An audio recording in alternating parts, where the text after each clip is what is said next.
নমস্কার বন্ধুরা, মণিমার রেসিপিতে আপনাদের সকলকে স্বাগত। হোলিতে জানাই অনেক অনেক আন্তরিক প্রীতি, শুভেচ্ছা, অভিনন্দন। আগামী দিনে চলার পথে আপনাদের পাশে থাকা ও সাথে চলার অনুরোধ রইল। আমার ভিডিওটি ভালো লাগলে লাইক, শেয়ার ও সাবস্ক্রাইব করবেন।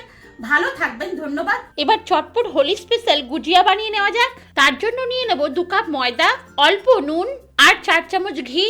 এবার ভালো করে ঘষে ঘষে ময়ান দিয়ে নিতে হবে, যাতে প্রত্যেকটা আটার কণাতে ঘিটা ভালোভাবে ঢোকে। বন্ধুরা, গুজিয়া বানাবার এটা ফার্স্ট টিপস, যার ফলে গুজিয়া হবে সুন্দর মুচমুচে। ময়দা দিয়ে সুন্দর মুঠো বাঁধা গেলে বুঝতে হবে ময়ান দেওয়া পারফেক্ট হয়েছে। এবার অল্প গরম অর্থাৎ উষ্ণ গরম জল দিয়ে ময়দাটাকে আমাকে মেখে নিতে হবে। কিন্তু বন্ধুরা, ময়দাটাকে বেশি থাঁসলে হবে না, জাস্ট একত্রিত করতে হবে।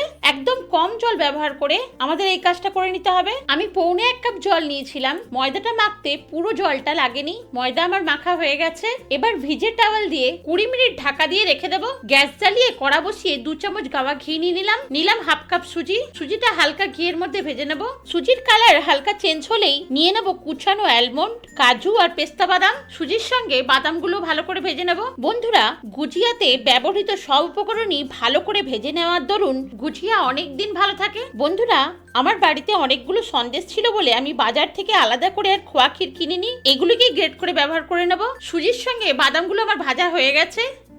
এবার দিয়ে দেবো গ্রেট করা নারকেল। আমি একটা শুকনো নারকেলকে খোসা ছাড়িয়ে গ্রেট করে নিয়েছি, সেটাই দিয়ে দিলাম। এবার গ্রেট করে নারকেলটাও একসঙ্গে হালকা ভেজে নিতে হবে। নারকেলে হালকা লালচে রং এসে গেলেই কুচনো কিশমিশ দিয়ে দেবো। কিশমিশগুলো ভালোভাবে সবকিছুর সঙ্গে মিশিয়ে নিয়ে ভেজে নেব। এবার একটা অন্য পাত্রে ঢেলে নিলাম। কড়াটা পরিষ্কার করে নিয়ে ওই কড়াতেই দিয়ে দিলাম গ্রেট করা সন্দেশগুলো গরম কড়াতে ভালোভাবে নেড়ে নেব। নাড়ার ফলে নরম হয়ে যাওয়ার পরে দিয়ে দেবো ভেজে নেওয়া সুজি, বাদাম আর নারকেলগুলো। সবকিছু মিশিয়ে নিয়ে কিছুক্ষণ নেড়ে নিতে হবে। এখন কিন্তু চিনি দেবো না। দেখুন সুন্দর কালার এসে গেছে। এবার নামিয়ে নেব, কিন্তু কড়াতে রেখে দিলে হবে না, কারণ কড়া গরম আছে, তাই অন্য পাত্রে ঢেলে নিলাম। দিয়ে দেবো অল্প এলাচের গুঁড়ো আর 4 চামচ চিনি। পুরটা হালকা গরম অবস্থায় আমি এগুলো মেশাচ্ছি। গ্যাসে কড়া বসিয়ে রেখে চিনি দিলে জল ছেড়ে দেবে। এলাচের গুঁড়োটা দেওয়া যেতে পারে। আমি চিনির শিরাতে গুজিয়াগুলো ডোবাবো না বলে 2 চামচ চিনি বাড়তি নিলাম। তাছাড়া আমি মিষ্টি ব্যবহার করেছি।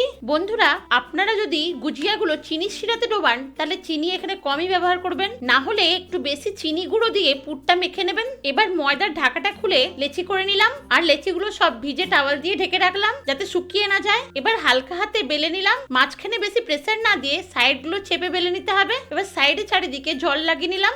মাঝখানে 2 চামচ পুর দিয়ে দিলাম। ভালো করে চেপে মুখটা বন্ধ করে নিতে হবে। বন্ধুরা, ভালো করে চেপে মুখ না বন্ধ করলে ভাজার সময় তেলটা নষ্ট হয়ে যাবে আর গুজিয়াগুলো অনেকটা তেল টেনে নেবে। এবার এইভাবে ধারগুলো মুড়ে নিতে হবে, যার ফলে একটা ডিজাইনও তৈরি হবে আর পুরটাও বেরিয়ে যাবে না। দেখুন বন্ধুরা, এইভাবে মুড়ে নিতে হবে। একটু করে সাইড ধরে ভিতরের দিকে প্রেস করে দিতে হবে। বন্ধুরা, সকলের বাড়িতে গুজিয়া বানাবার ছাঁচ নাও থাকতে পারে, তাই এইভাবে গড়ে নিতে হবে।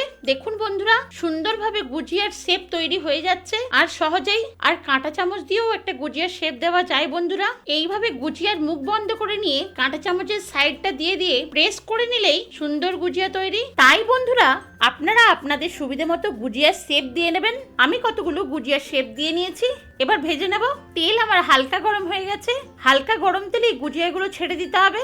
গুজিয়াগুলো সবসময় লো টু মিডিয়াম ফ্লেমেই ভাজতে হবে, না হলে গুজিয়াগুলো মুচমুচে হবে না।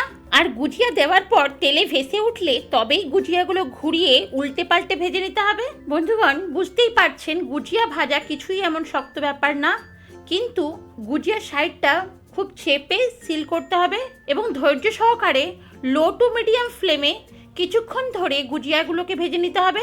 গুজিয়াগুলো ভেজে নিয়ে ঠান্ডা করে কন্টেনারে ঢুকিয়ে ছোটখাটো ক্ষীরের জন্য সংরক্ষণ করা যেতেই পারে।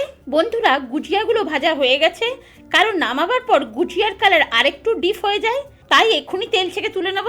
দেখে বুঝতেই পারছেন গুজিয়াগুলো কতটা সুন্দর হয়েছে। তার সঙ্গে খেতেও কিন্তু ভারী সুন্দর হয়। আপনারা চাইলে গুজিয়াগুলো চিনির রসও ফেলতে পারেন। আমার বাড়িতে সকলে শুকনো গুজিয়া পছন্দ করে বলেই আমি গুজিয়ার পুরে একটু বেশি করে চিনি ব্যবহার করেছি। একইভাবে পরের গুজিয়াগুলোও ভেজে নেব।